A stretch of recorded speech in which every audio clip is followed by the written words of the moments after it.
Hello and welcome back to the Daily Dose Plus. This is the Up and Reflection segment. So today we're here to reflect on the creative industry, particularly in the Gambia. We want to talk about where it started, who started it, how it started, where the challenges that they faced back then, where we feel like we can head to. So it's just about because technically the creative industry now is a huge space, I would call it, and career-wise, a lot of people are into it. A lot of people are making their living out of it, and it feels like in Gambia we lack a little bit of understanding of how the monetizing part of it works. So we're just gonna have an open conversation around this. But first, before we start, we said we couldn't have this conversation without the real OGs. So we were to call you guys the OGs of the creative industry. That's crazy. Yeah, you got a nice way of making it sound old, bro. That's crazy. I mean, sure, because wild. I mean, Normally when they call you ages, that's when you out the game. so You're not doing much anymore, right? So the reason why I said the OG is because, I mean, I'd say for my generation, I mean, I'd say I got exposed to the internet from you guys. I don't know if you guys remember it, but from you were Usual Suspects. Still are. yes. We had that was the for the entertainment side of things.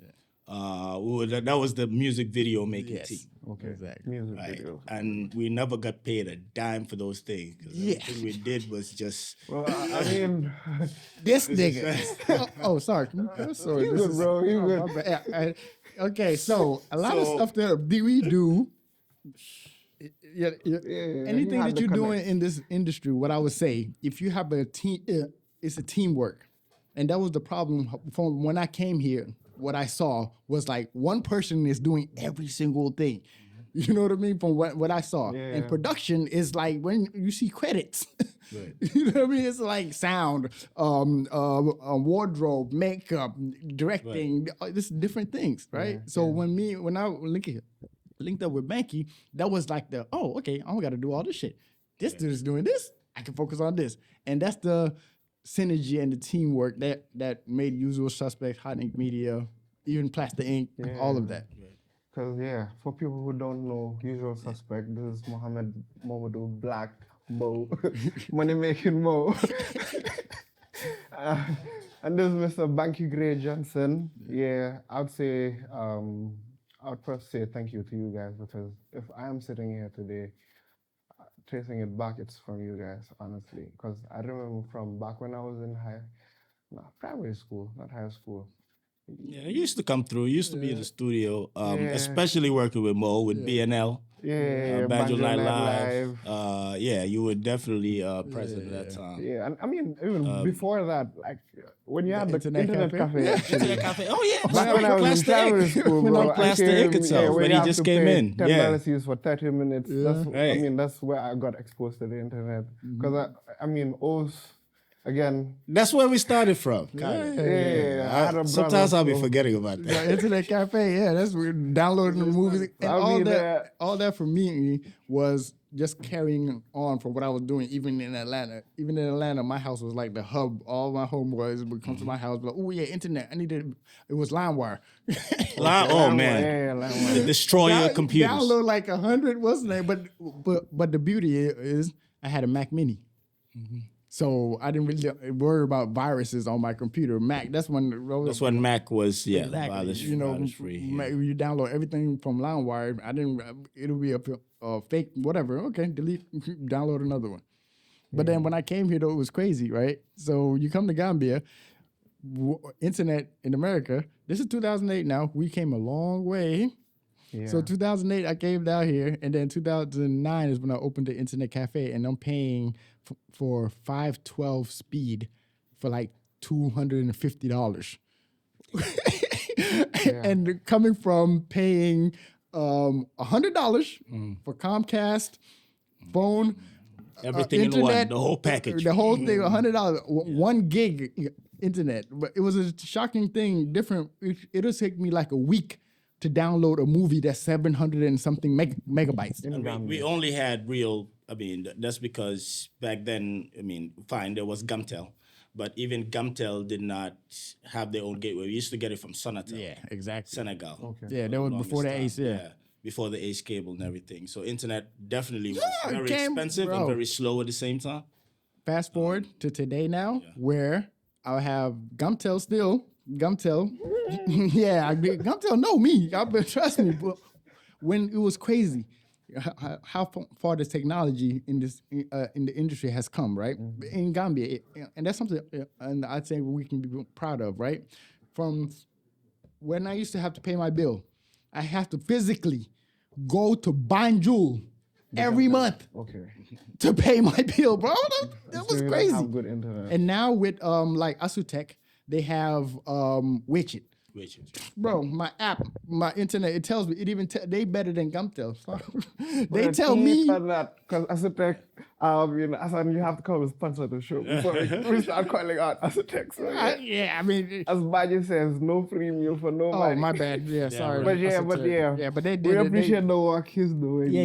Now I can pay my bill though, straight up. Like I pay my Gumtel bill. It's like I'm paying $5,000, which is less than $100 for 20 megs fiber, and that's for the whole restaurant and my studio. So you're gonna build Gumtel next? Yeah, I know, right? Because I'm saying I'm shouting out you so much for Gumtel. shouting about They it. could come and give us some internet. But the whole the crazy, Gumtel logo here. I know, right? But the crazy part is, if you know me, you know that I'm always connected. Like everywhere I go, we've had every GSP, whatever internet, ISP, every single one in Gambia, every single one of them. So I can tell you a story about every single. Which one would you say is the best? I mean, you have no hands down. I would when it comes to internet, I say Africell. Okay. But Africell, bro, I got beef with Africell, dude. Bro, imagine this now. I bought the what is that? The 5G. 25,000 for the box, right? And then 7,000 every month for 40 meg speed. That was great, bro. Streaming. I'm on my game. In the restaurant, everything is online, from the POS, the cameras, everything, right?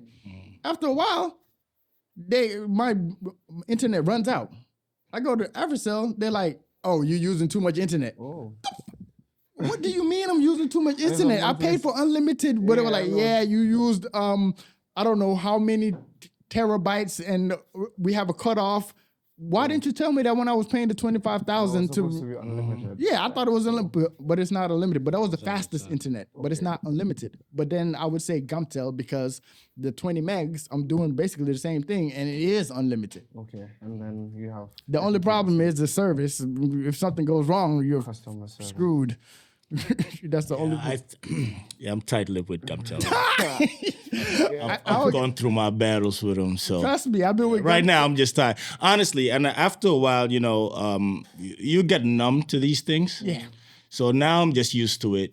And that's the crazy part. We're not supposed to get used to it. No, but I'm tired. I'm getting older. And I started seeing gray hairs in my head. I will never. Maybe I need to reduce the stress a little. No, yeah, reducing there's certain stress. things that I feel that I don't need to kill myself over, because at the end of the day, you can only control what you're in control of.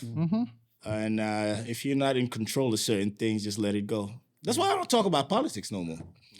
Yeah. But then again, that's another thing. So let's get back to the show. With that, to segue into the media, all of these things are things that elevated the media in the Gambia, from what I've seen, from where it took us a long time to upload episodes of Banjo Night Live on the internet to now where you upload 4K videos. Like how long would it typically have taken you to upload a 3-minute video back in 2008? Bro, we were uploading an hour shows. But the thing is, what I'm doing, because we had the internet cafes and all these things, that helped. Okay. So what I do though is the resolution. Like we're uploading like 480, you know, it's not, and then we moved up to 720 and all that, but we never like 1080, 4K, no. So would that mean back in 2008? No, 2000. We started BNL in 2012. 2012. I believe 2012. At that time, the internet did improve. It started to get better. Yeah, it was. There were more players in the game. Exactly. That's when they had. QCell Yeah, exactly. NetPage and all these. There was all these. Yeah. So there was all these platforms. NetPage was around actually longer before that. But then the 3G movement came in. Exactly. So the 3G when the 3G platform came in, that's when YouTube loading things up on YouTube became a thing. Yeah. Over here. So that's when we got to upload a lot of the things that I mean, in fact, the things we've uploaded from back then, you're right, you can check the quality. If you go on our page, on our YouTube page, you look at the first ads, for example, that we did. Remember the QCell launch ad? That we shot on a SP. You know, this was before HD. With the, what's the name? Mini DV cards. Mini DV cards. I mean, not card, the cassette. Yeah, the tape. The tape. I still have all the footage. Yeah. So back then, we could upload up to, let's say, 240 or 480. And it'll take us like half of the day for it to go up. But it'll go up. Okay. You know, if NAWEC complies. Yes, and if the lights go out, you're screwed again. So are we saying it would have been possible to upload higher quality videos back then? If we had, it would have. It just take you a long ass time. Take you a long time. Like I told you, 700 megabyte movie take me a week to download with 5. Imagine you're using 512 kilobyte speed of internet, versus now is 20 megs.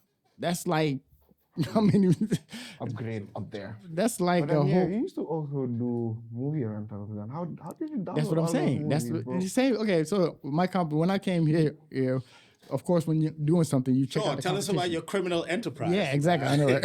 Download it. Come get me. No, I mean, that's gone. So So your bootleg business. Tell us about your bootleg business. Where did that go? I mean, but the thing is, we're here and we just download the movie. We just, like I said, from LimeWire, and because when I came, I saw iLink.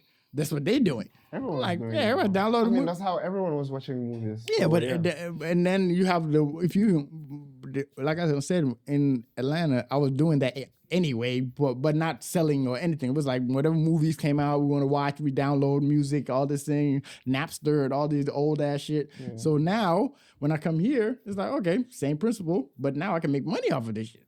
So just download movies, and it take, like I said, it take like a week sometimes to download like a small 780, not even 1 gig. If something was 1 gig, I won't even get near it. I just megabytes. Then you would download it and then burn it on. Yeah, burn it on CDs and DVDs, and now.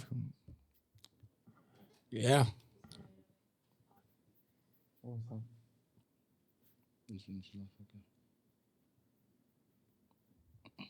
Okay, so it's pre-recorded. Yeah, pre-recorded. It's not live. Edit later. It's not live. Okay, so but then taking it back to the creative industry. So, I mean, it's good that we talked about how the internet speed was, where it was, and stuff. But then when we say even YouTube and connectivity, I would say it was you guys that started it as well. Because when we say Gambian YouTube, it's safe to say it started through Banjo Night Live. Which other shows? I mean, that was the only show. It was the main. So again, with Banjo Night Live, it was Ida. And gotta give a shout out Ida and this nigga that got me to do it, because I think Lamin Moreno Manga was there.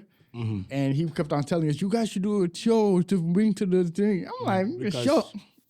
Yeah, because which will go further into the conversation with the part that GRTS really played. If you look talking about our industry, especially the creative media industry, before us and everything else.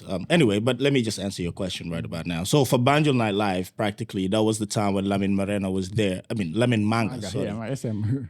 Yeah. Lamin Manga was there as the director, Yes. right? Yeah. And he had this approach, which I thought was a beautiful approach, and I hope to God they kept it up, where he invited all the content creators Back then, that he knew about, and give them an open door policy. Like, you can go ahead, create your show, bring it over here. All right. So prior to that, the reason why I did that, let me just give you a bit of a background. GRTS back then, they were the monopoly. They were the only TV station nationally owned. But they had this very weird approach to production and content creation. They had this idea that because they were the platform, producers had to pay to be on the platform. So you go do your show independently. They don't put a dime in it, nothing. But for you to air your show so that people can actually see it and for you to get your advertising money, you have to pay GRTS, sometimes to a tune of like $500,000 $500,000. per hour.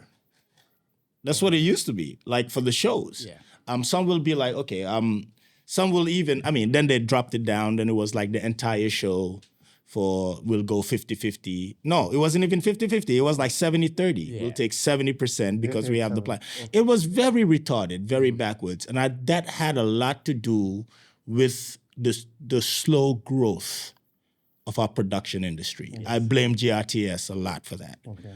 Because back then they did not have the perspective or the view or the vision of actually creating a platform that Gambian producers can actually create content for the Gambian public so that they can have increased viewership on their station. They were more focused on being a propaganda machine for Yaya Jammeh back then. And for them, that's all that mattered. I remember the late Mr. Sanyang, who was the director for the longest time. We had brought some initiative to him. This was the time when I was at Studio 361. And it was something to do with creating a show to promote good health, something like that. I forgot. It's either, I think it was a UNICEF thing. I don't remember. It wasn't that clear, But we went to pitch it to them, and they gave us a bill. And we were like, listen, this is a show that's for the benefit of the Gambian people. And may God rest his soul, his response was, do you think the Gambian people put me here? That said it all. Yeah. And at that time, I was like, whoa. So that killed the whole thing. We didn't want to do it anymore. And, if only GRTS at that time that had the monopoly was a bit more open and encouraged all these young directors and producers that were coming up in a very fast pace at that time, I think we would have been in a much, much, much more further trajectory than we are right now. Even though there were, the Banjo Night Lives were there, Vinasha Productions. Oh, shout out to her. I forgot about Nana Oguntola and her husband, Shigun. Also brought a lot when it came to project. In fact, to be honest with you, there's never been another series since. After Banjo Night Live. Yeah, Banjo Cops. There wasn't Banjo Cops. Sorry. Or something was there. No. I'm talking about like a show, a TV drama like show. A drama show. Like a drama show, like with acting, episodes, things like that. To be honest with you, I don't remember any other series on TV after Banjo Cops. Yeah. But they on YouTube now, they are doing these local series. There's a lot of them, but it's on YouTube. That's what I'm saying. They're only on YouTube, Okay, for a nation that has GRTS, QTV, Paradise TV, Star TV. Yeah, there's a whole bunch of the TVs now. And what? GETV. Yeah. Well, physical, whatever. All right, whatever. Physical ones, For them to have all four, and yet still nobody can point to a Gambian drama that Gambians know about. I think that's a very pathetic state we're at. For these TV stations to exist and not offer a platform for producers and content creators rather than just looking for profitability. Because all they're doing is selling things. So because, well, I guess they're going to keep it going. You also got to look at profit too. But at the same time, if your platform was only created to sell advertising, how much advertising dollars are you really making when you don't have anything interesting on your platform, apart from the news, a whole bunch of talk shows, and things that look like podcasts on a TV station? Sorry about that. No problem. Yeah. So for me, you know, I know we're going back and forth with this conversation, but we got to look at that. That's very worrying for us.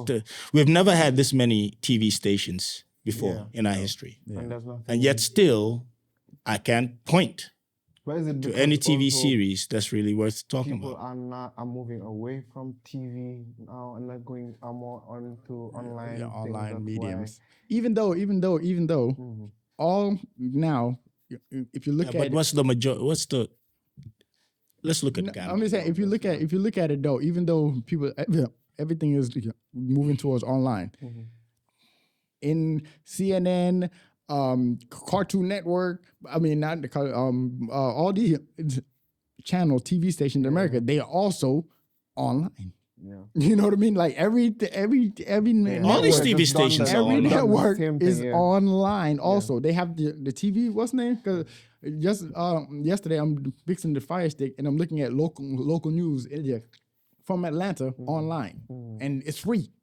Like they're not even charging you. It's online, free, because they know that that's where the viewership is going to now. Yeah. But to go back to the what's the name about the we started with the back then with the media, with the Banjo Night Live, right?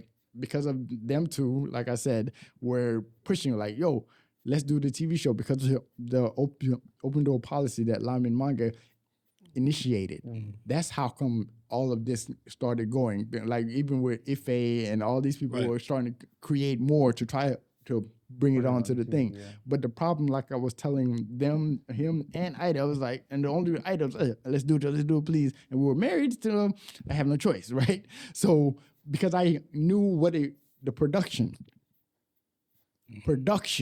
like I'm not talking about, you know, we have a podcast or we have everything is set up there. No, I'm talking about 4 or 5 different cameras, camera operators, a live audience, the lights, doing the makeup, bringing food for the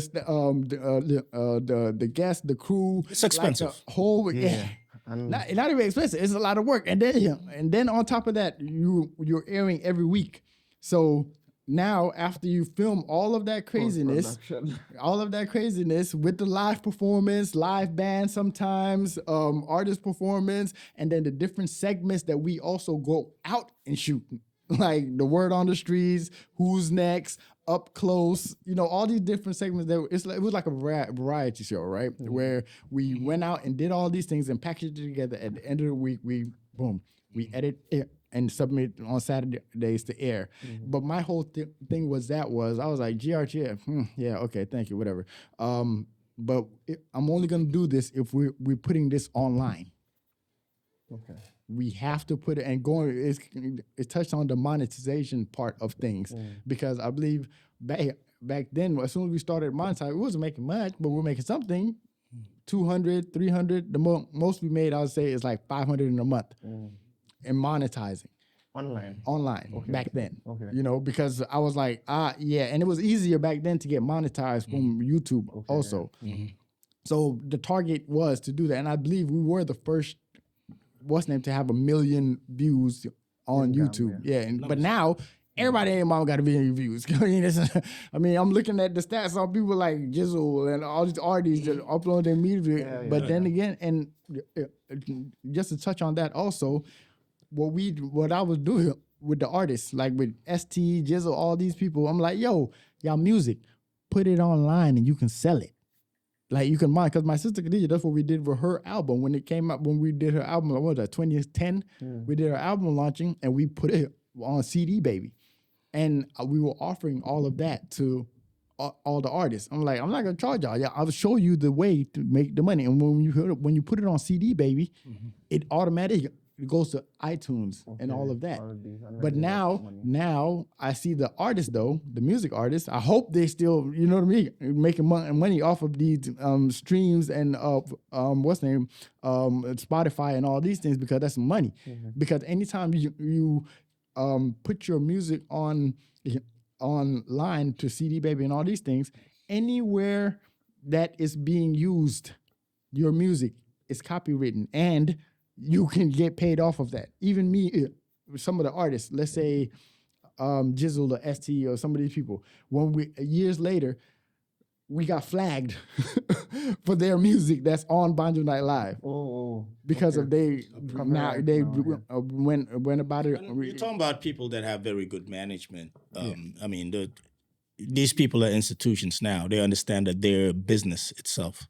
So the backing and the management that they have in this new generation was something that was not too present back then. So that's definitely a big progress on that side. Yeah. So, I mean, in the game, you can say that from when we started to where we're at, first of all, we've come a long way. We cannot deny that. I mean, a very long way from where we started. And when I say when we started, I'm looking at before us.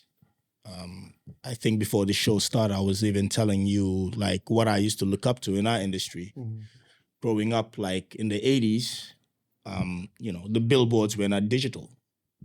People literally built concrete boards and they'll go in there and draw the billboard, like literally. Like you'll see a billboard being done for a week because it'll start with the outline.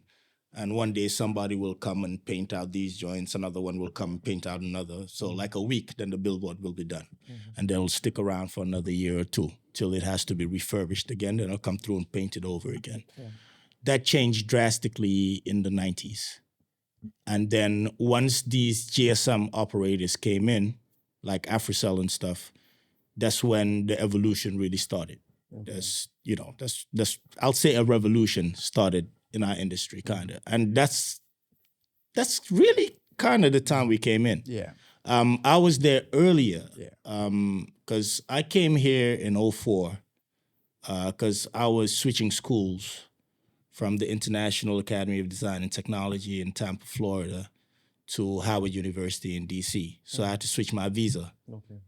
Well, not switch. I had to renew my visa. So when I came through to do that, I was here in 2004 and I had to wait around 2 months or something for them to do a review. And that's when I met up with Lamin Morena, Studio 361. It wasn't Studio 361 then. It was called This Studio. And he used to do graphic design work, page layout, print, things like that. More like print management. He had just come from a place called New Type Press that was run by a guy called Muktara. He also owned Nyambai Forest by that time. So these were like the first major printing platforms here. So when I got to work with him, and then at that time his client was AfriCell. And I remember one time they showed up and he was doing this billboard and he was like, I'm burnt out, man. Do this for me. And then I took it and I don't know if you remember that. It was actually, they had that artwork for the longest time. Because when I came back, I was like, wow, this is still up. It was that one with the phone, the AfriCell phone, and the Gambia was coming out of it. Yeah, I don't know if you remember that one. That was my first ever design. Yeah, I know, right? We're talking about 2000 and that's 2004. Yeah, that was the first ever design we did out here. And I remember when Lamin told me how much they paid for it, my eyes went, I'm like, what? They pay that kind of money for this? Because, in the States, I'm like, man, I'd do this for $50. So that's when I realized there was potential. But before that, I didn't see it like that. But that's when I realized there was potential. And then I saw, at that time, Lamin Manga was around. I'm not sure if Unique FM started at that time. I don't remember.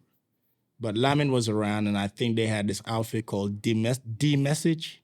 D-Message was another platform, an advertising platform. I think Harona was part of that too, Harona Drama. This is before his Paradise days.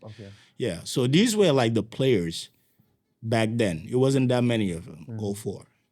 So it was even difficult when I was telling my family what I wanted to do.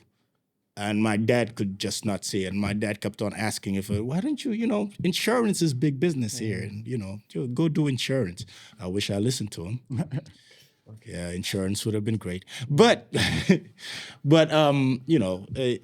started from very, very humble beginnings to a point where nobody saw an industry to now when I came back in '08, everybody was doing it almost. And then that's really the renaissance.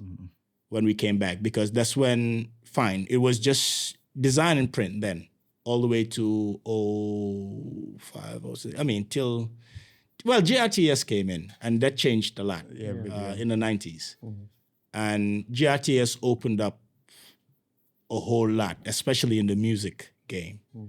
There was a big gap in the 80s. In the 70s, the creative industry was there.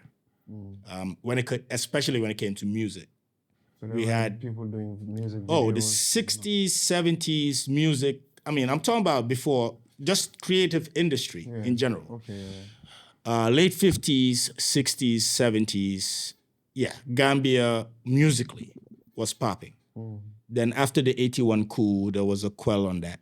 So we had a whole decade of the 80s where we had nothing. There was no creative anything going on. While Senegal was exploding with Youssou N'Dour and their music industry and their film industry all the way that started from the 60s, Ousmane Sembène and so many things that they put out to the world.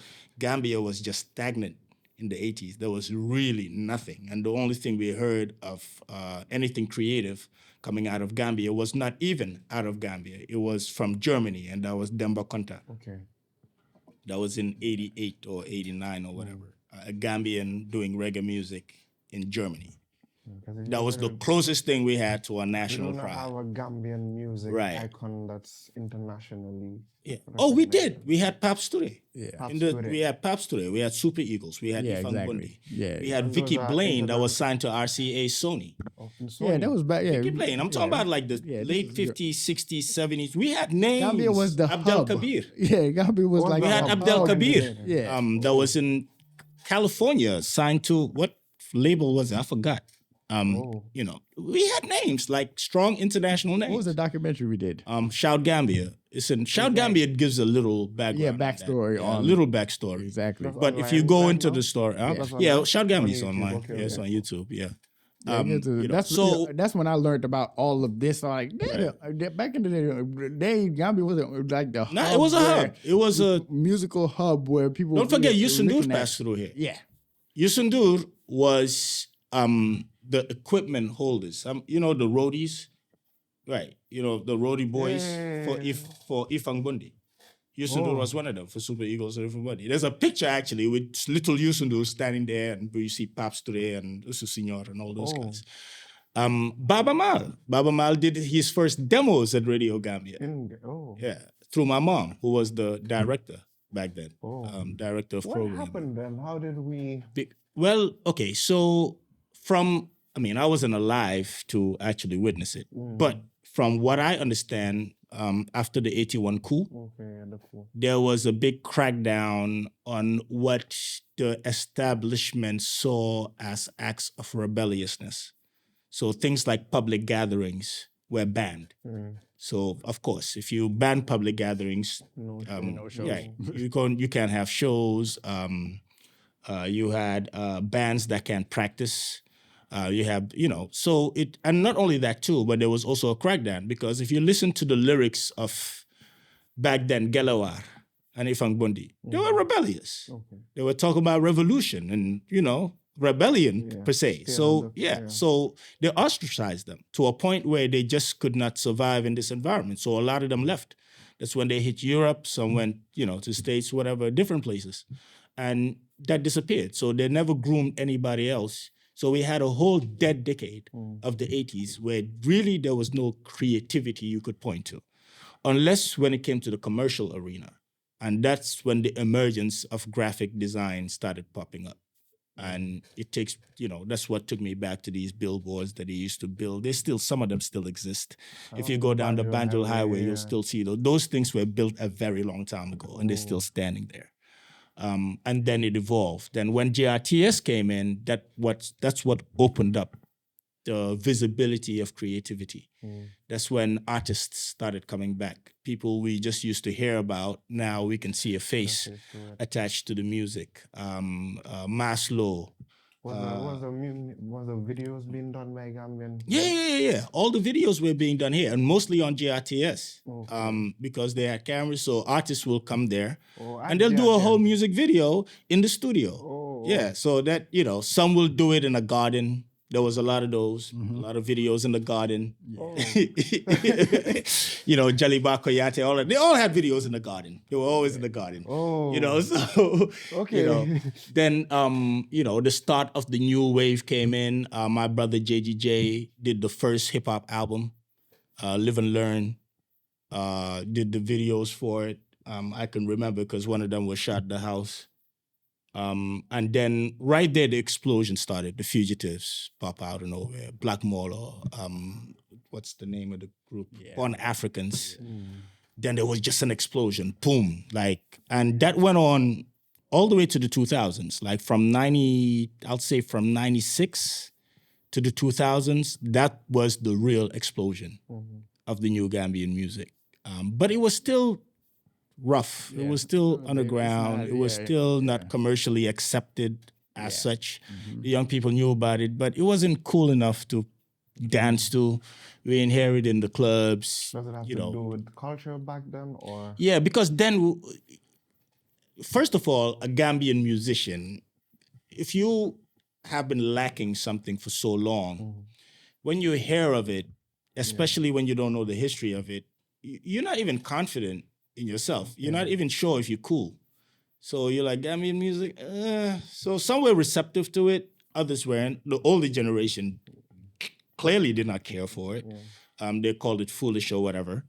I think that slightly changed when Rebellion, the recorder, came, because everybody, loved him, including my mom and all these people. But at that point, the reception it was just seen as child's play. At that moment, because we didn't have a sound that was clearly us. You either did reggae, dancehall, Sinyates and all them. And even those, the Sinyates and them came kind of later. They came later, like the 90s. I'm talking about the Fugitives, Born Africans, those guys. No. Smoke is after. Smoke is 2000 and what? 7, 6? Yeah, that's like way later. 06, 07. That's much later. That's when they had open mic and all that. That's when really, that's later. Yeah, that's when that's much later. Popping off real good. Right, but back then that was all they had, and they were GRTS artists per se. Really, the people were not filling up their shows per se, but there was awareness. And then it evolved later. Then the 2000s came. Then the beginning of the internet. Yes, that's what really. Right? I think that so you could be a Gambian somewhere else, and now you can see Gambian music. Like somebody like me, for example, I did not really have a big idea that Gambia had this hip hop.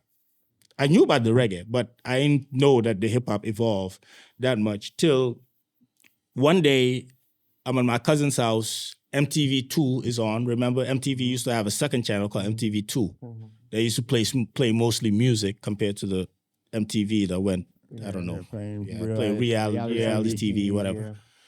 And my cousin calls me, bye, Gambia. And I'm like, what? Gambia. So I run up there, and he was like, yo, he's from Gambia, and this was in the States? Right, in the States. Okay. And I'm looking at it, and it was Ghetto Noir. Okay. Ghetto Noir, that's my ghetto. I'm like, yo, I recognize this guy. It was Smoke. Oh. It was Smoke. And they played it on there because Gambia was chosen. His song was chosen through the influence of Hakim. Okay. Because that's another guy that added a lot to the creative industry. We got to give that guy his roses. We got to give him his flowers. Because that guy could have gone to anywhere in the world and he chose Gambia.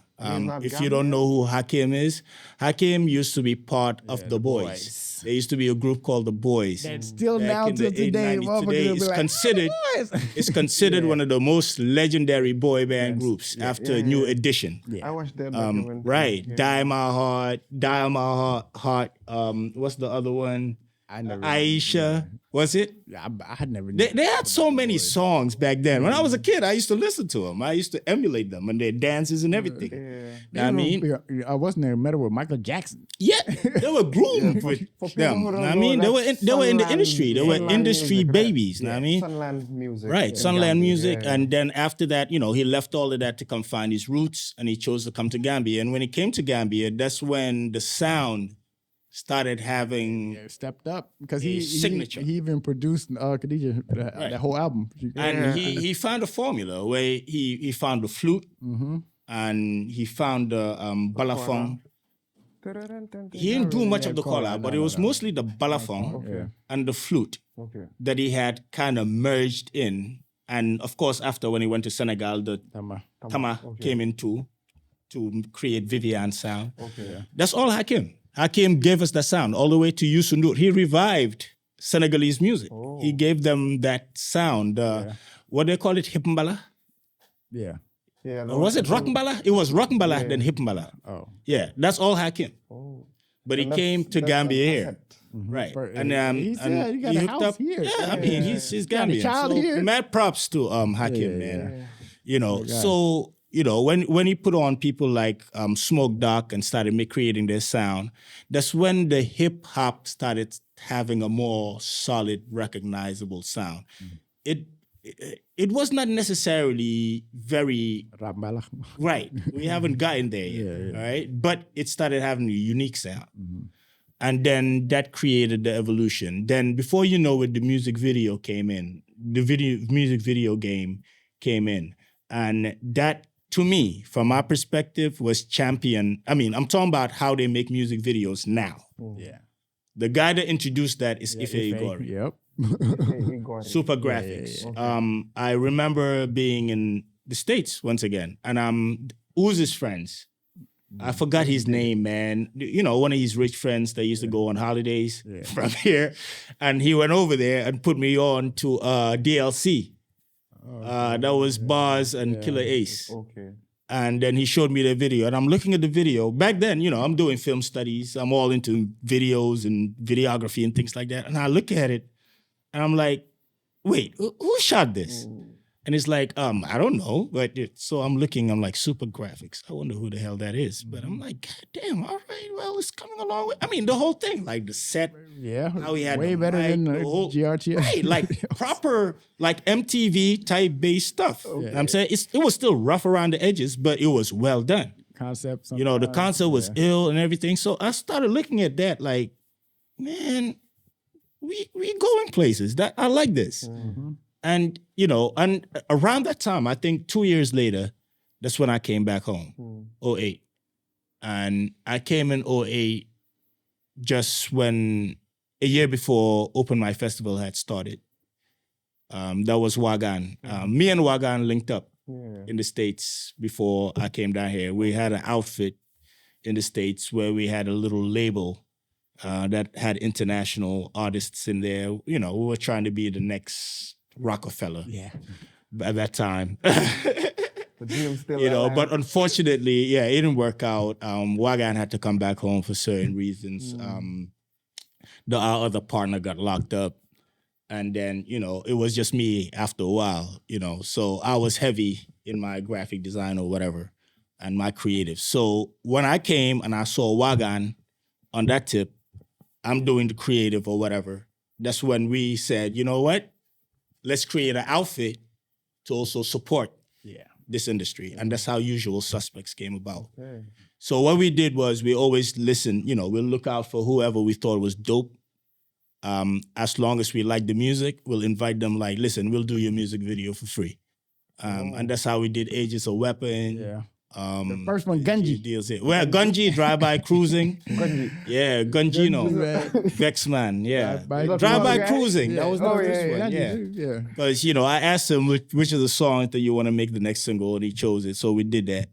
Then it was after that. Then we did DLC and G, Age is a Weapon, and all these. I mean, the quality wasn't that great when it came to visuals because the camera we're using, but it was for free. So what the hell? The concept, the concepts were ill though. We had nice kickstarted content. everything, Yeah, technically. we had nice concepts and things like that, and that's how we just started.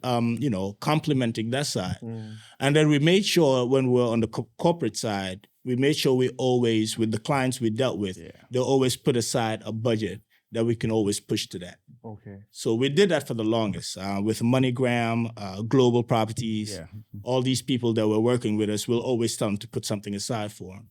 Yeah. And, that was a big addition to what they were doing.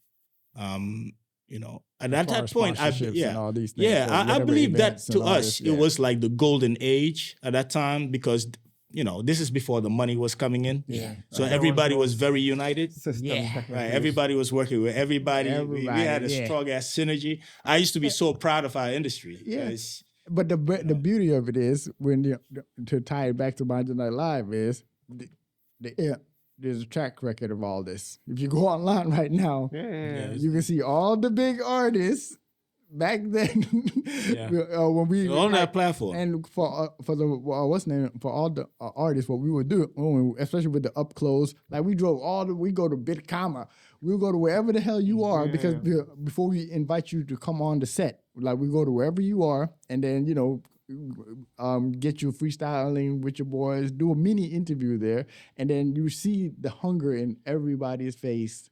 From the jizzles to the STs down. It was a cultural phenomenon, honestly. Banjo Night Live introduced so many people to a wider audience, an international audience, that otherwise would have never had any platform to showcase their abilities like that. Yeah. And that's one thing that Banjo Night Live definitely did. And I had no idea how big the impact was till I was talking to my cousin.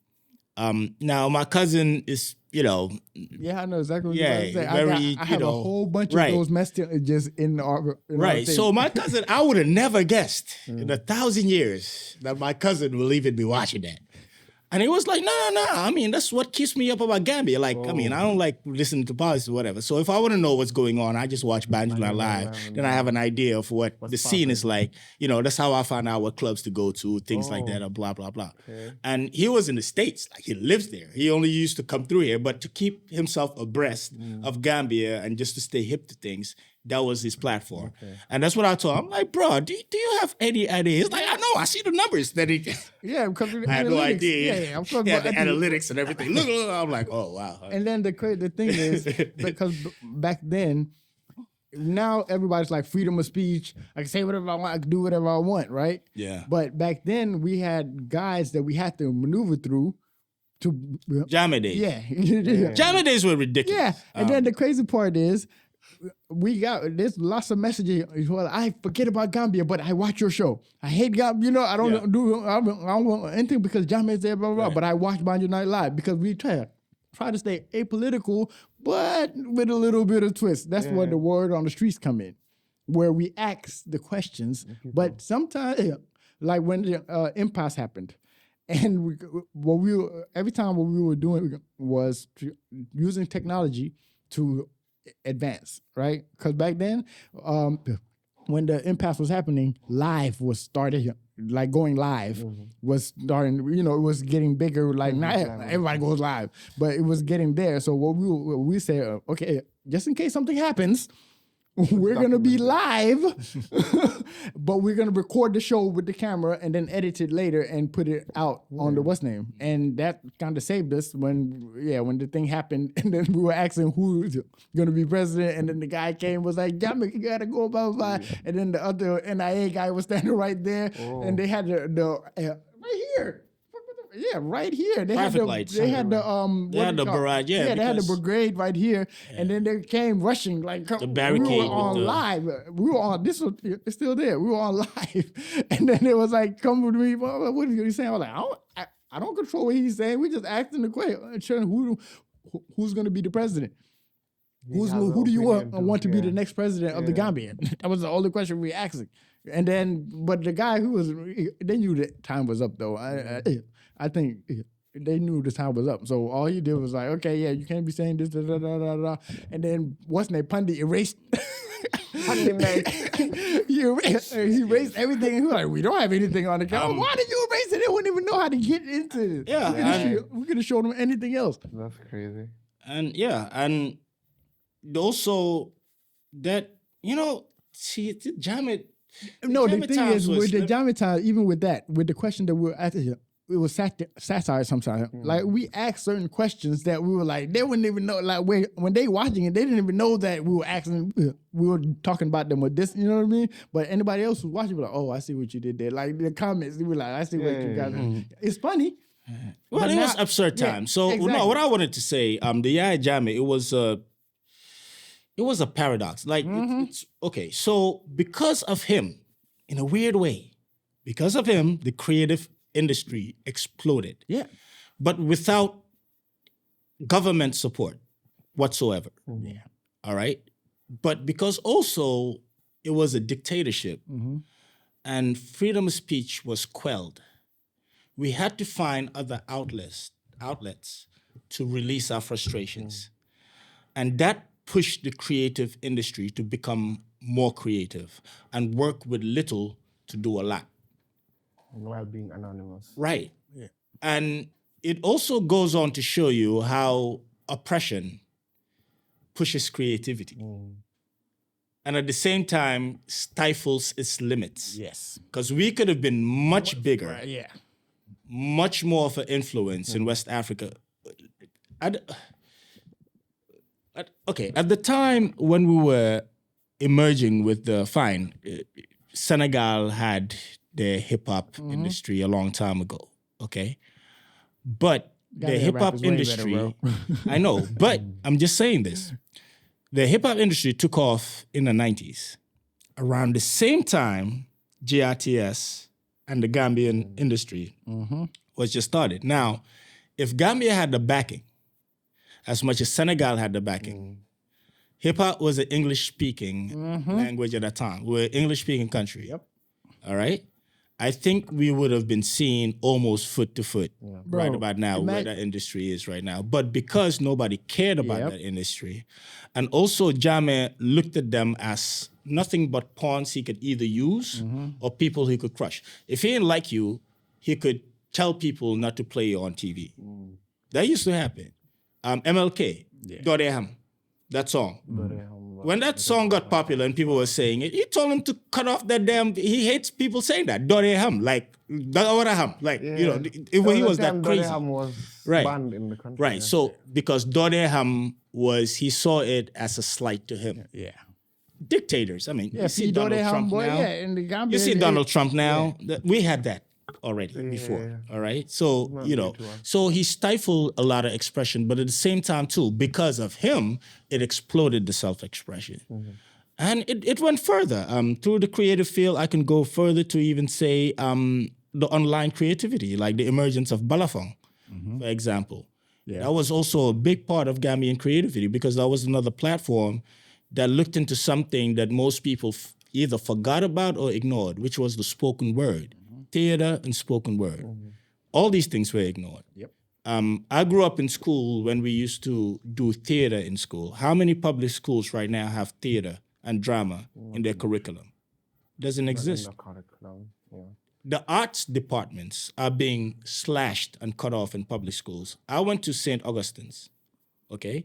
And the reason why Saints created the people they create now, if you look at any place in the Gambia, any industry, there'll be somebody leading something in a very influential place that came from St. Augustine's, especially people in the creative industry.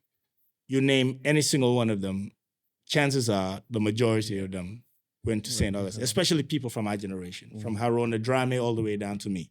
We all went to Saints. And because we had a strong arts department, we had a band, okay? We had a music room, you know what I'm saying? They were encouraging those things back in the day, even though we didn't have the platforms for you to do it professionally, but there was something that sowed the seed in you, education-wise. And even though it wasn't linked, but there was something. Now that something is being killed at a time when now the platform is there. So how do we build the future creatives if we keep on slashing these programs from schools. And that's another challenge we need to talk about, because that will definitely affect the future of creativity here in this country. In a time and place where everything, whether you, I mean, we're a nation that's built on what? Tourism, remittance, agriculture, a little bit of it. If you look at it, maybe, But tourism is one of the biggest things, right? Yeah. What's more enticing for promoting tourism than the creative and entertainment? And you see with industry? the tourism thing, like what's the guy that does what's the Wadamayo? You see how he doing it? Wadamayo, yeah. But you see Ganu. Was it Ganu? Yeah, Ganu did it. Ganu did it. Imagine something like that. The TV stations, I would have been like, hey, we'll pay you to put this on our channels, blah, blah, blah. And then we That's can what I'm saying. also, Listen. I don't know why the TV stations ain't doing things like that. But then again, someone like Ganu now, he doesn't need the TV station. No, because Ganu is a YouTuber. Yeah. I mean, Ganu actually. But he producing what you can do, like you see how like the pop the balloon thing, right? They were a YouTube thing. Netflix signed them. And now they have episodes where they revamped it, rebranded it. That's the... Bro, if you look at Pelumi from Nigeria, she just was doing some cross-country, I think, with her car. Yeah. But she's Nigerian, and you know, it's going to be... The one with Africell? Yeah, she's now with Africell. Yeah, but I'm saying, these are all created. But the opportunities to be on platforms so that they can recognize and benefit the country. Yeah. And you as well, is what I don't see yet. Yes. Recently, I mean, I've been working with Chef Bojang a lot. Apparently, he told me he was here yesterday. Actually, yeah. Okay, so I've been working with him, you know, and we're doing ideas of shows that we can do and put together. And then it just hit me that we have not even told a culinary story. We don't have a culinary identity in the Gambia. And he won the damn Banjo challenge. I mean, the jollof rice. Yeah, but no one even guess knows about it. everybody claims jollof rice. Of course. All right? And Senegal comfortably and in a very entitled way just claimed it's theirs. And you know what's the crazy part now? The narrative is shifting to where a lot of people is like, yeah, Senegalese is the best jollof rice. Yeah, Senegalese. It's sticking. It's no, that's what I'm saying. No, I'm saying. The reason why is because while they were having those debates, Senegal opened up and invited influencers. Anthony Bourdain, the other white dude. Yeah, I forgot. I know who you're talking about. I forgot his name. They invited a whole. Not Gordon Ramsay. I forgot his name. He's also a travel. Yeah. He's on the Travel Channel. He has a show on the Travel Channel. I know exactly. I forgot his name. I forgot his name. But they invited them. Anthony Bourdain came to Senegal just to do something on cuisine on CNN, just to solidify this jollof rice or watan, you know. And this, I'm sorry, but Gambian Banjo is way better than Senegalese Banjo. Of course, we all know that. That's a given. No, but we know that. We're Gambians. We know that. You know, but to think that a nation that focuses a whole lot of their GDP that comes from tourism, how come we don't have any culinary shows? How come we don't showcase, apart from, these are individuals. I mean, we did that, the one we did. We did that also, but again. I'm just saying. Yeah, I know. But we did that completely independently. Independently, right? again. We used our own money, try to do something, which is crazy.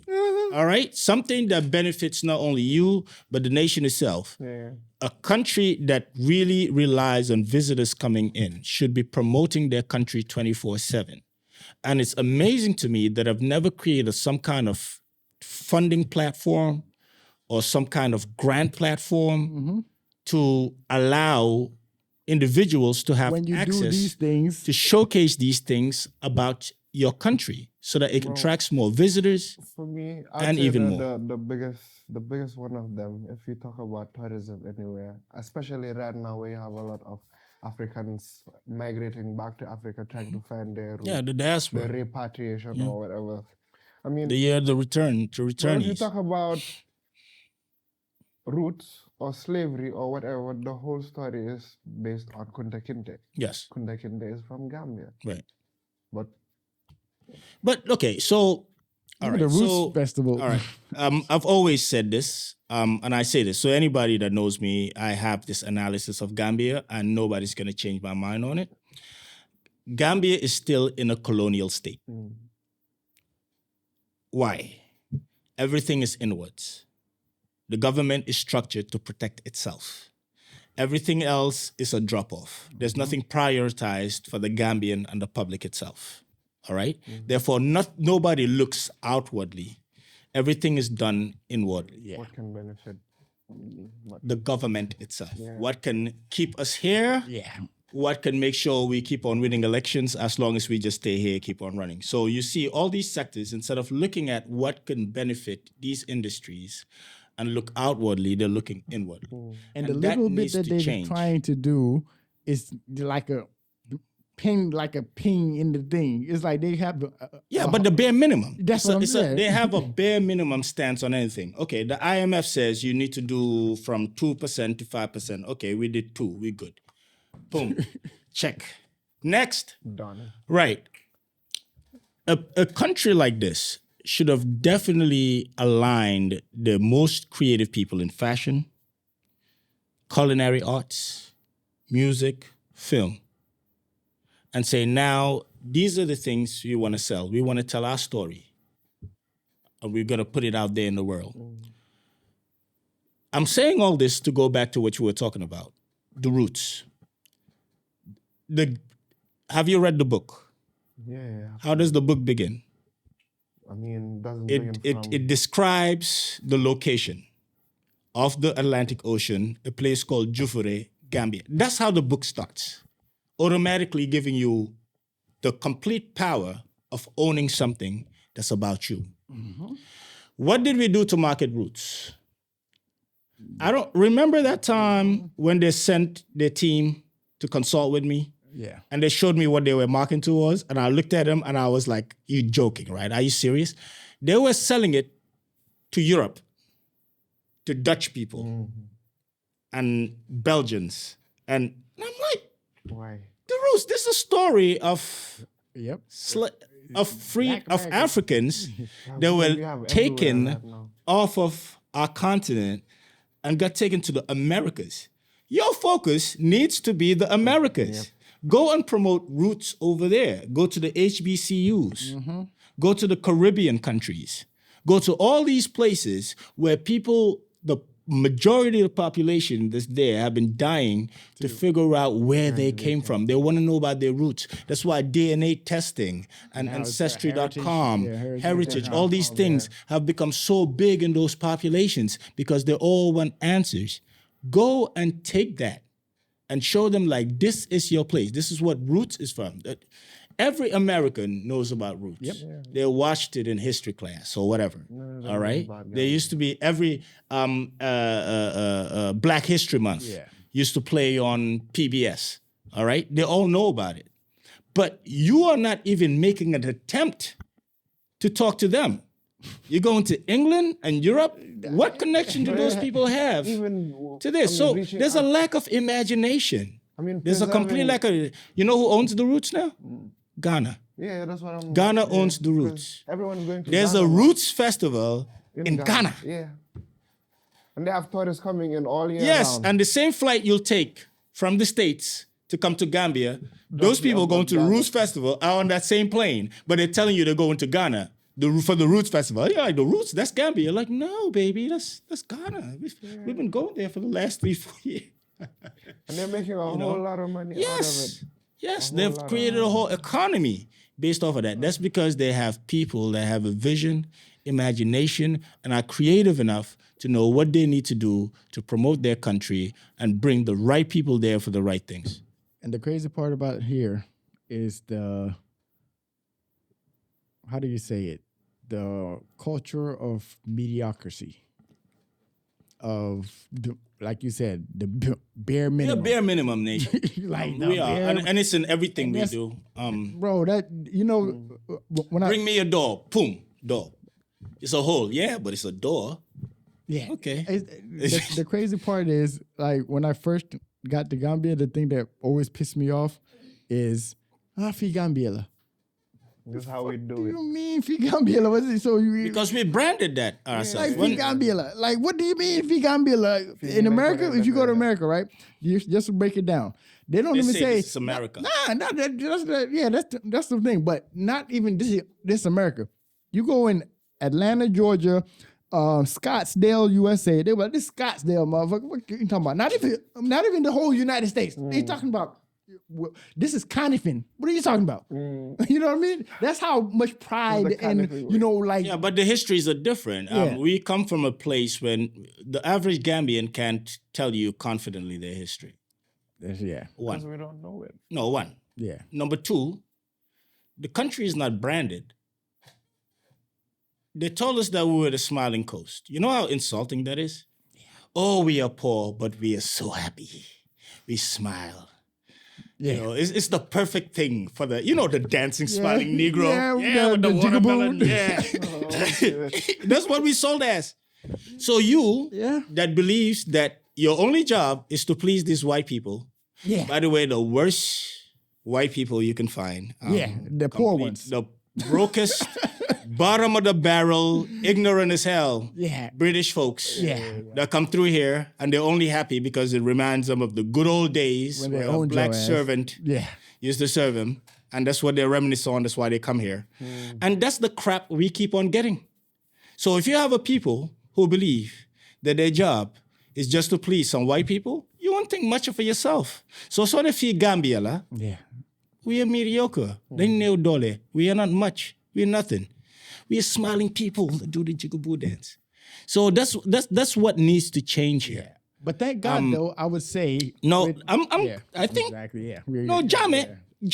That's one thing I would say about that nigga, though. Jame tried to change that. Yeah. Okay. But he did not have the charisma and the finesse to actually do it let me properly tell with you- the Gambian people. He was so frustrated Yeah. and was so sick and tired of us that he just did not have the patience to actually put it through. Yeah. But he would have loved that, the respect of the people, and he went that far. But the problem is he just did not know how to properly brand it. Yeah. Now, these guys that came in, I'm not even sure if they're attempting. Hold on. They don't even care. With the Jama thing, he was tapped in.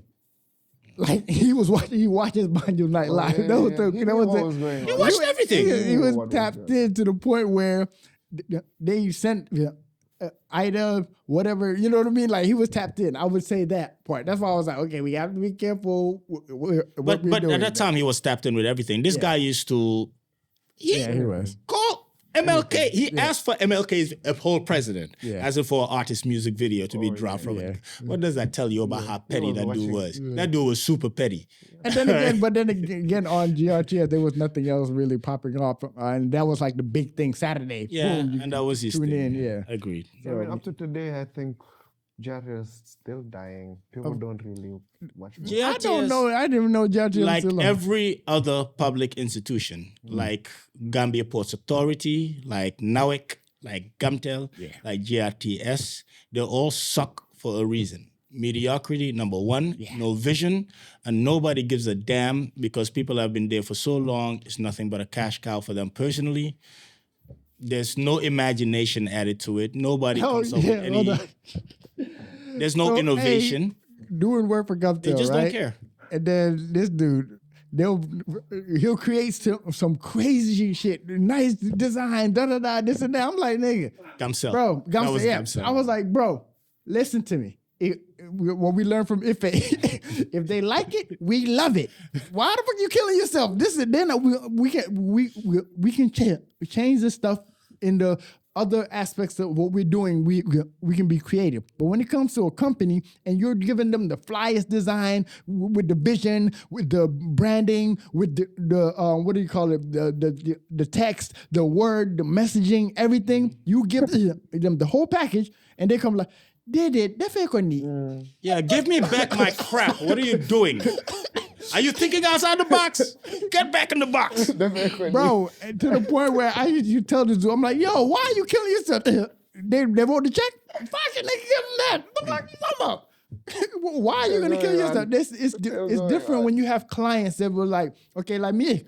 Like for example, me, if I'm a client, like even with the restaurant, I do this thing, and bank comes like, nah, man, do it like this. I sit back and oh, okay, yeah, maybe this can be, but I add my little juice and then put it out there. Yeah. It's better.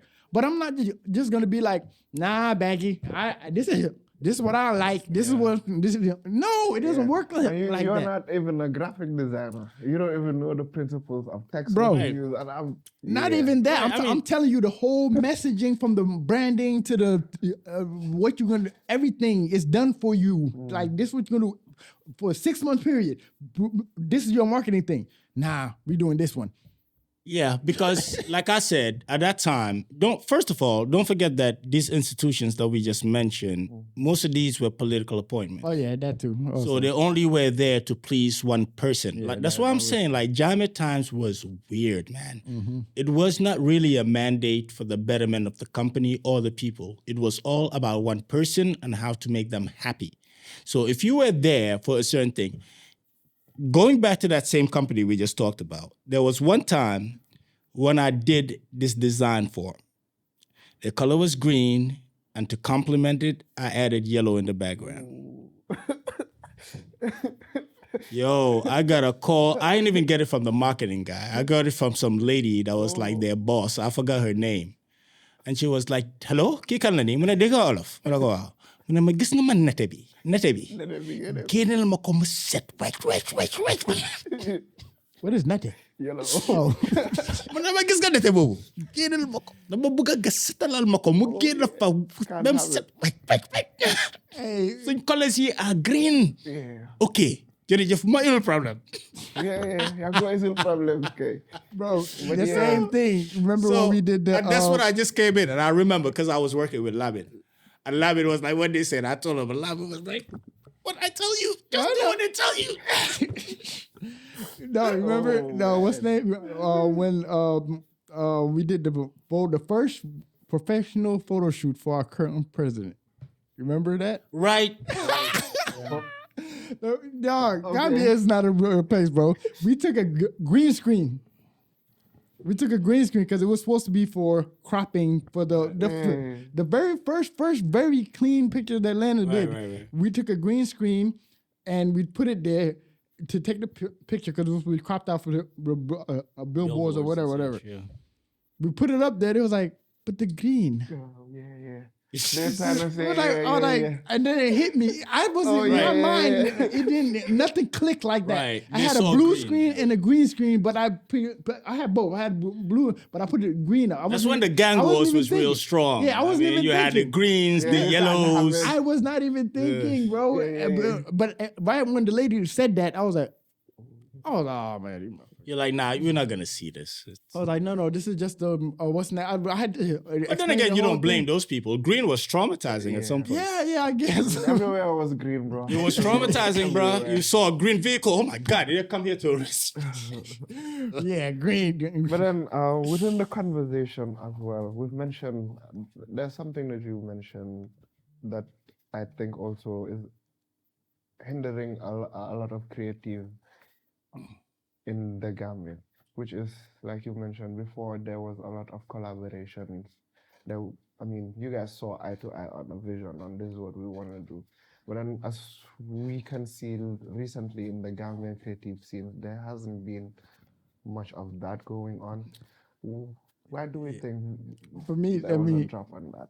I just had one thing to add with the how the industry is booming now, and which is crazy, is how I saw this on TikTok. Jatu did that on her TikTok. You know how when we did the word on the streets, we wasn't really freedom of speech. Now everybody has freedom of speech, but then you have like Korka, my guy. He filmed Word on the Street with me and worked on Banjo Night Live. Oh. And then you have the other ones, what's name? The little girl, Nanon Dovuseda. You probably don't know what so I'm not on TikTok. Check this out now. This guy, I think his name is Justice or whatever. They doing this with the phone. They do like a Word on the Street, but he does more like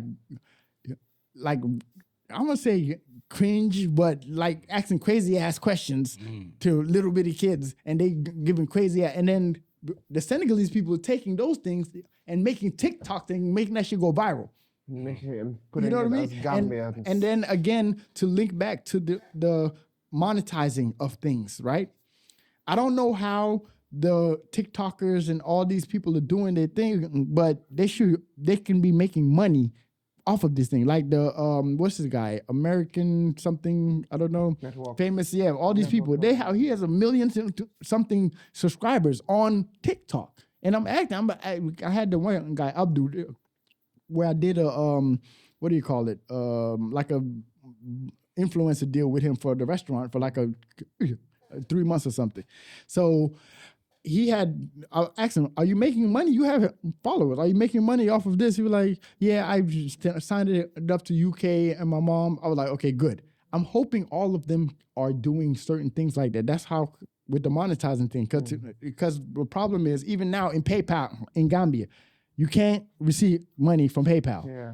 You can only pay out if you have a Gambian account. The only way that we were able to get money from Banjo Night Live because I opened it in America, and then my PayPal was linked in America. So that's how I was able to monetize Banjo Night Live to get to this thing. And to get to your question about the collaboration, which is crazy that now that the industry is wide open like this, I would think that this would be the time to be like, oh shit, okay, STS, this person, let's make let's make a movie, let's make a this, right? I would think this would be the time to do that because of the caliber and the visuals, the sound, everything is top tier. So, but I don't understand why people are not doing that. In a way, to be honest with you, compared to other industries, our industry is definitely the most collaborative one that I've seen. We're not too scared about exchanging ideas. To your point that you just said, right now you just mentioned STS. STS right now is on set with Lena, Chinoa, two people that are completely independent, that are doing their own thing. And they're coming together to do one project for one agency. So it is happening. People are collaborating. The problem is trying to do it officially. There's been several times I've attempted to collaborate, when we've tried to collaborate with other agencies that were big so that we can take on a big project. It seems that institutions that I hear that give out these projects are not fans of those things. They'd rather you remain competitive and go against each other so they can get the collaborate so that they can get the lower cost. See what I'm saying? Okay. So speaking of that, we're gonna say a few things happen. So we said a few things. Let me give you a few examples. There was one that had to involve the rebranding of the Gambia. And at that point, I reached out to people who definitely had the biggest portfolios when it came to branding. Of course, it was Studio 361, Lamin Morena, and somebody that had one of the biggest brand managements, I'll say, in Africa. And that was Idi Job at that time. Okay. And I remember I reached out to him like, listen, I can apply for this, but I really want to guarantee that we get this because it's a big job. And I put those two together, and then we came up with a proposal. Ironically, they gave it to a French company. French, okay. All right? And it's also messed up that the people that gave it to the French company knew all three of us personally too. But for some odd reason, they gave it because that's the one that did Brand Jamaica. So I guess they were looking for something like Brand Jamaica, and I guess they didn't think that we had the capacity to do that. But they discouraged that. There was another time it was a UN-based project, and it was a big, long, one.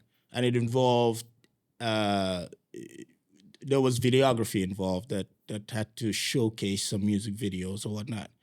There was this other part too that was about sensitizing and whatnot. So I was like, okay, you know what? Because I've seen who they sent this to, and I saw some notable names. So I called STS.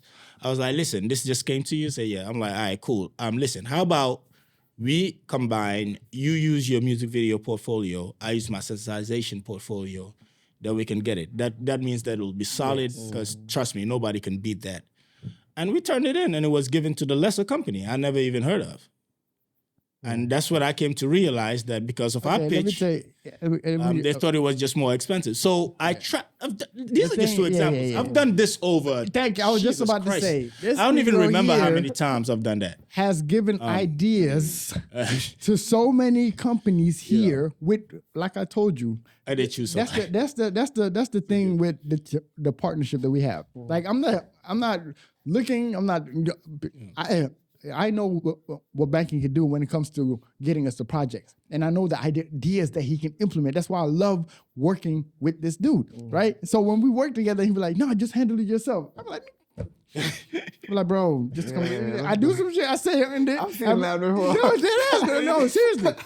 If I do, and I'm not saying You'll be like, dude, just I'm like, listen, I'm not saying I don't know what I'm doing or I can't do anything good or anything like that. But I know, but my strength when I do a video project or anything is when he's sitting right by me and we're doing the thing together or we're filming it together. That's when we make. And that's the best part, honestly. I think we do immensely. I can't do that necessarily with anybody else like that. I've noticed. Yeah. It doesn't work the same because you'll sit down with somebody that has a perspective that's going in there. Yeah. You have your perspective going in. So you sit down with that guy and you try to put him, and you're, oh, wait a minute. That's what you... I'm like, okay, good. Maybe I should keep my mouth shut because the direction you're taking and mine's are completely... No, I can't do that with Ife. Yeah, because I work with Ife. He has his own... I can't. So what happens with Ife is, we have our production notes and Ife tells me, I'm going this direction. Do you have any objectives? And I'll be like, well, I would have thought, then we'll switch up some things. But that's it. Yeah. Because I can't sit there with Ife. He's already going in a direction. Yeah. Same thing with Chinua. Yeah. Chinua, as long as I give Chinua the brief, Chinua's already whatever. It's only a few times where I come in like, oh shit, what are you doing? No, not. And be like, oh, I didn't understand. I thought, okay, I got you. Yeah. Then boom, it's done. But with him, it's like we in sync. Now, I mean, as soon as I'm speaking on that, he's already on that path already. I'll be like, okay, well, shoot, all right, cool. Then, now you're good. It's just gonna add this, boom, boom, boom, and it's done. Yeah. And it's quick and fast. So. But that's just a chemistry we have. That's why he's my brother like that. Yeah. But when it comes to collaborations, honestly, in this industry, I really think that we are the easiest to merge with each other when it comes to projects. We can have something going on right now and we'll be very comfortable calling somebody else up that's an affiliate like, hey, bruh, are you busy right now? If you're not, can you take up this? Yeah. There's going to be no problem with that. So with everything else I can say about our industry, I'll still say that we're in a very positive place when it comes to, we don't keep, I don't know about everybody. Yeah. But I know that for us that's been around for since the early, mid-2000, from 2008 to date, we still have a very good relationship. At our office here, but we still... At our office here, the amount of people that pass through there that, when they have projects and something goes wrong, come through from Fatu Network on down to our office. And it's not a, we're better than you or you're better than, it's just helping out. Yeah. And also to get the industry, because I believe that what we see is we see the industry up here. And we know that we're right here. So to get up here, everybody has to, you know what I mean? We can't be up here because there's enough for everybody, honestly. I cannot sit here and actually say that our industry is not profitable. It is. It's very profitable. Yeah. We just have to completely blow up its potential. It's the potential that's there that we have not explored yet completely. And then some of that potential is stagnant because of the people that were supposed to give you the jobs or supposed to have the finances to do, you know what I mean? That's the stifling part of the thing. That's it. From what I see is when it comes from Jammeh's time to now, where it's like if you're in, you're in. You know what I mean? That kind of thing. But that's always been around. Yeah, that's always going to be. There's always going to be a special group of people that'll be. For example, I know that there's certain institutions maybe I'll name them. There's certain institutions they will that never give us a probably will job. not, right, that will not. No, the reason why is because they don't want me.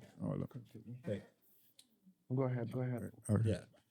There's certain institutions that will not feel comfortable. I mean, it happened to us before, where we create our own narrative and create our own thing, and they look at it like, oh, I don't like the way it showcased what we're doing here, therefore change it. And somebody like me will be like, hell no, this is what I created, and so be it. So there's some people that don't want you to think. Yeah.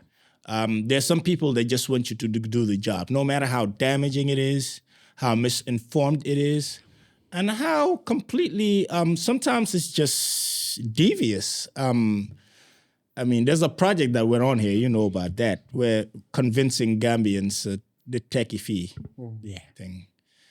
And I thought that was one of the most, are you serious? You a European outfit that's in my country telling me, the African, that I should be born and die here. Don't go anywhere because you can make you. First of all, you are lying to me, because if I could take a fee, what are you even doing here about this tech? If I could take a fee, why do we even need your money? Yeah. Right. Why I do I need your help? Why are you convincing me not to come to your country when you're in mine? Telling me what I can do and where I could travel to. Yeah. And then you want me to create a whole campaign lying to my brothers and sisters and brainwashing them about this, when that is so anti-human. The human being is in you to look for greener pastures at all times. That's the whole purpose of human evolution. That's how we populated the earth. And that is our freedom. Before these borders were created, if there was a drought here, you don't sit through the drought and say, let me dig for water in the drought because, I don't want to take a fee by force. No, you go look for greener pastures.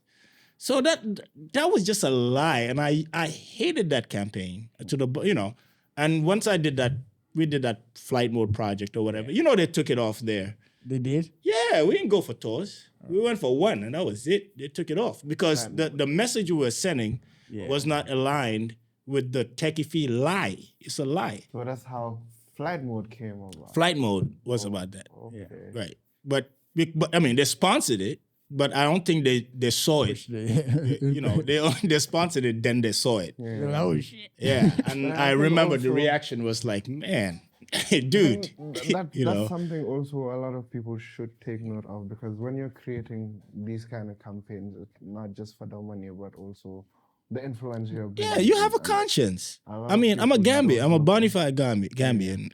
I live here, and there's no way I can create a campaign that's kind of detrimental and a complete lie to the majority of youth that live here.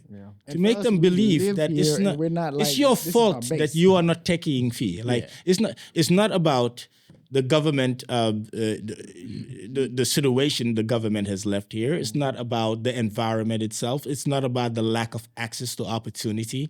It's not about climate change. You forget about all these factors and say you need to take a fee. And it's your fault that you're not making it because you must be lazy. I mean... So the boom. When like we said, we're experiencing a boom right now. But then if you look at, say, the Nigerian industry, for example, they're at a really highest pace.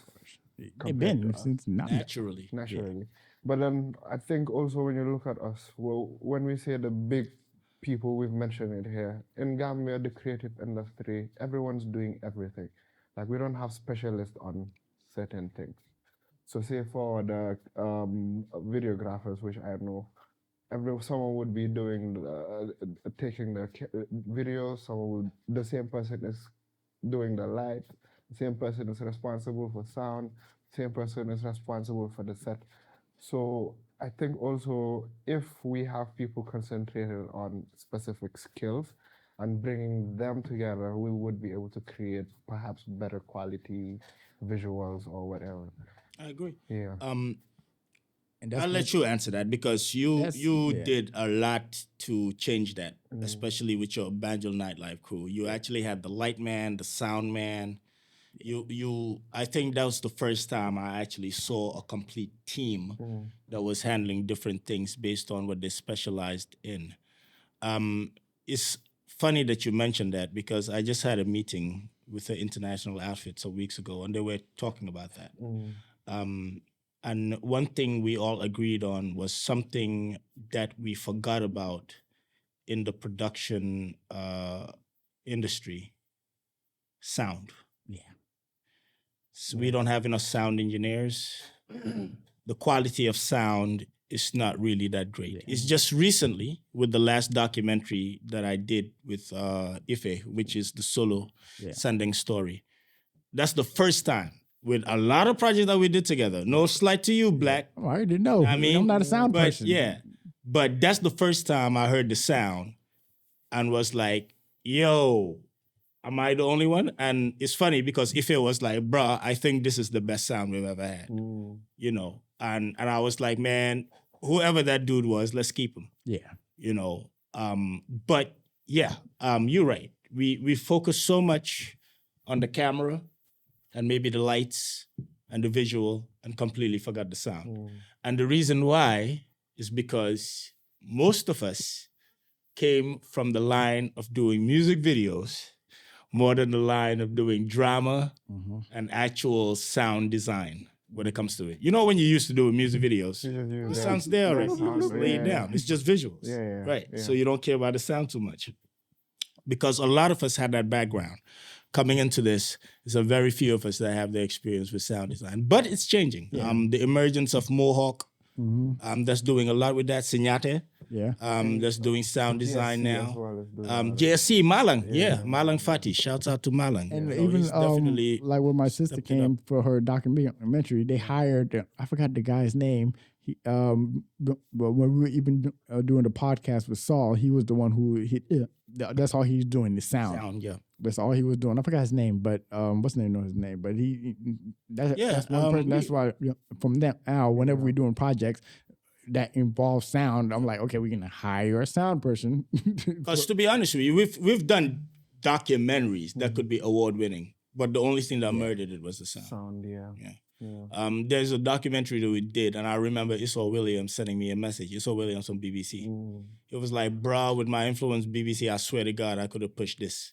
But the problem is the sound quality, man. It's terrible. Do you have a sound designer that can fix it or whatever? And I reached out to a few, but they were like, nah, it's already compressed. So they couldn't do much about it. But that's been a challenge for us, honestly. Looking at it as an industry, like, how do we officialize or have a system of... they have a production, what's the name, but what do you call it? The Gambia, is it Gap? Something. We don't It even know sounds, what is the thing? What? The thing, GPA, no. Gambia it sounds... Creative Corporation. Well, something that we could... No, they already have one, a production producers association. Okay. Yeah. Yeah, but that's just an association. Yeah. It's not really... till we get to a point where the government can say, we're going to designate an area, all right, where we're going to call it the sound stage, or we're going to call it visual kunda, or whatever, where all the stages are there, where all the sets are there. You can make movies there. You can do trainings there. You can do concerts there. You can do festivals there. This is a place we'll dedicate so that we can allow this industry to grow. Like Hollywood and... attract, exactly. Calipari Studios. Right. Something like that. If we have a government that's serious about promoting, which it's crazy to me that we're not looking at that. A country that focuses their money on tourism and bringing people based on curiosity. Listen, we got to be honest with ourselves. We're not like other African countries. We don't have a zoo. We don't have a safari. All we got is a beach that other countries got too, and sun that the world got too. What do we have to create this unique that makes us competitive? We are not the same tourism country we used to be back in the 70s. We got to compete with other countries now, all right? Cape Verde is heavy in the game. Morocco is heavy in the game. Senegal, our neighbor, is heavy in the game, and they got zoos. They got, and by the way, I had no idea that their place, what's it called? Fatala was Fat- supposed to be in Fatala. Gambia. Yeah. No, yeah, Jame turned that Yeah. down because he wanted to build his own. Okay, but you know they promote it as Gambia, Senegambia. Oh, People take flights, land in Gambia here, and then go. and some Senegalese picks them up and takes them right across. And takes them to closer. Fatala. So they're taking our potential tourists as well. Why? Because we don't have much to offer. We don't have enough festivals. We have not promoted our cuisine and stuff. We used to have our beer, by the way, Gold, Jewel Brew. gold cap. Jewel Brew used to be a big tourism attraction. But of course, the people that lack vision will not see that. To them, it was just beer. So they killed that. So we lost a huge attraction, and we have not replaced it with anything. It's time for us to start looking at our entertainment industry, creative industry, filmmaking abilities, culinary. Because with that, like I said, when I went to Ghana, what did I want to eat? Banjo and tilapia, because I just wanted to eat the original one compared to the other ones. I want to go to Thailand just because of the food. There's certain places you want to go to because the cuisine actually brings you there. How about Gambia be one of those places that'll be known for those things? That's why I'm working with this show with Chef Bojang. Yeah, and I'll share that with you. Definitely bring out Gambian cuisine. No, we have to. Yeah. We have to. For a country that has this platform, and so we have such a huge advantage. We are a young nation, all right? Young, creative people. Give them crayons, man, and let them lively up this country. Give them the platform, and trust me, they will make this country the envy of most West African nations. Yep. Period. Yep. You know? Yeah, I think we'll end the conversation here. It's been long. Appreciate it. I don't think we've touched on all the things we're supposed to touch on, but I mean, perhaps we can have even a follow-up episode Yeah, after yeah. this just No to doubt, shed man. more light.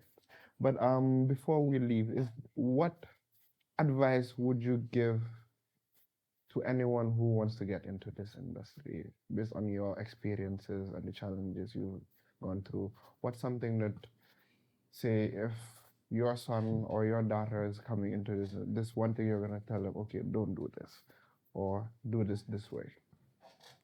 I mean, for me, the one thing I would tell you is always seek knowledge as far as in this industry, because things are always changing rapidly fast, and keep up with this technology. Keep up with this technology, always. So first of all, what I'll advise them is to don't look at this as you coming in to make a whole lot of money. First of all, you don't look at anything that way unless it's selling cocaine. But but I think your passion has to come first. You got to look at something you want to change. You got to be solution orientated. We are problem solvers, either way you look at it. Our job is to either tell somebody's story so that we can change something about the story that was told. And that's practically what we do. If we talk about the corporate route, we take a company's issue and what they want to target, and we solve their problems. So we are really problem solvers, but in a very creative way. So your passion comes first. You got to come in there knowing that you want to do this. You want to change something. And that drives you beyond anything else. Because if you know somebody that does something from the bottom of your heart and does it well, the money will definitely come with it. So don't ever worry about that. And take your time. Rome wasn't built in a day. Having this idea that you need to start today and then tomorrow you blow up, that 0 to 100 mentality is devastating. And it's very short-sighted. It doesn't take you too far. Take your time, understand your industry, be open to learning, open your mind up to new ideas, always be curious. But the bottom line, stay having that passion to make a change. Stay having the passion to make a change. I think we'll end it up on that note, until next Appreciate it. time. And I love what you guys are doing on this thing, bro. Thank you, Like man. I've been watching this online. The Dr. Baji and what's name? I love the segment. Yeah, I love it, man. We're just trying Totally keep that. I love the setup, bro. Yeah. Thank you, man. Yeah. We're Great job. trying. I mean, looking up to you guys. No Wanna be doubt. like you when we Don't, grow up, bro. bro. You guys are on some other stuff. You'll be on Learjet soon. Yeah.